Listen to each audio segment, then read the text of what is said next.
Welcome, everyone, to the deep dive. Good to be here. Today, we're looking into a, well, pretty significant move by the UK government.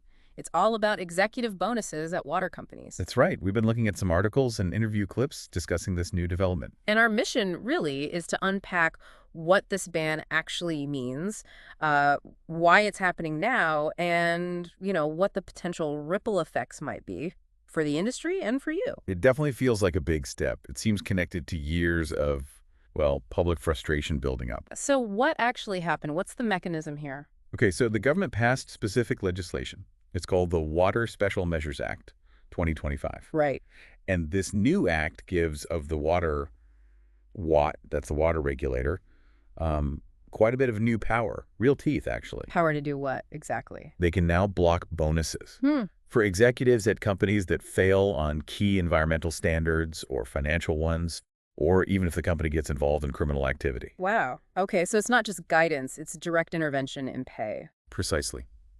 It follows all that concern over sewage pollution, financial stability, things we've heard about for a while now. And I understand this isn't hitting every single company straight away. The sources mention specific ones.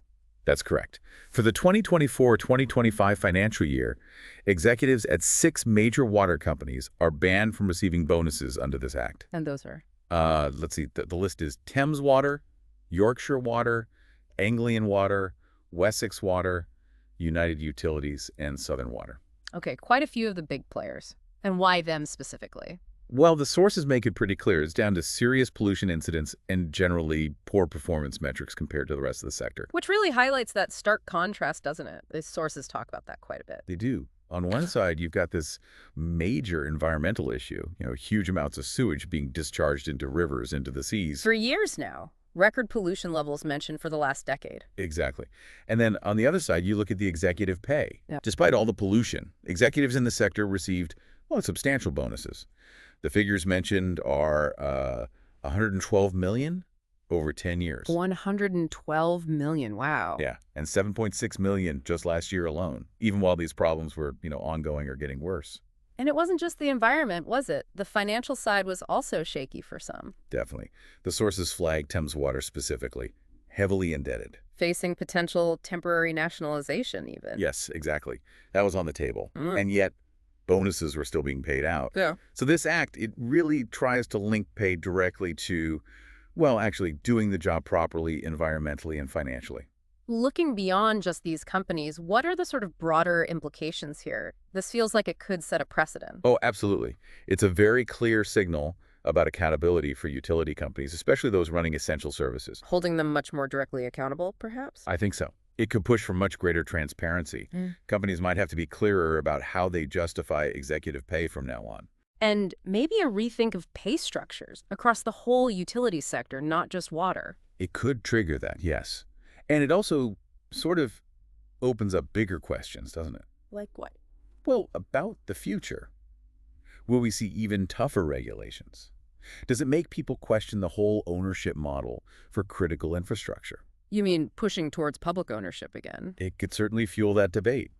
Ensuring that things like environmental protection and the public good are really the top priority. Okay, so pulling it all together then.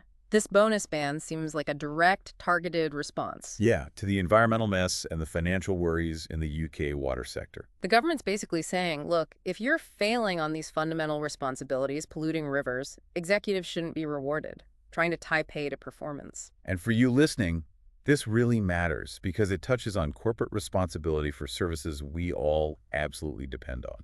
It shows how regulation, maybe spurred by public pressure, can try to shift company focus away from just payouts towards, well, actual performance that affects everyone. It definitely highlights that tension between profit performance and public service. Which leaves us with a final thought to chew on, perhaps. Does linking executive pay directly to environmental targets actually fix the deeper problems? The massive need for infrastructure investment, ensuring public benefit in these privatized systems. Is it enough? That's the big question, isn't it? Something to think about. Indeed. Well, that's all we have time for on this deep dive. Thanks for joining us. Thank you. Until next time.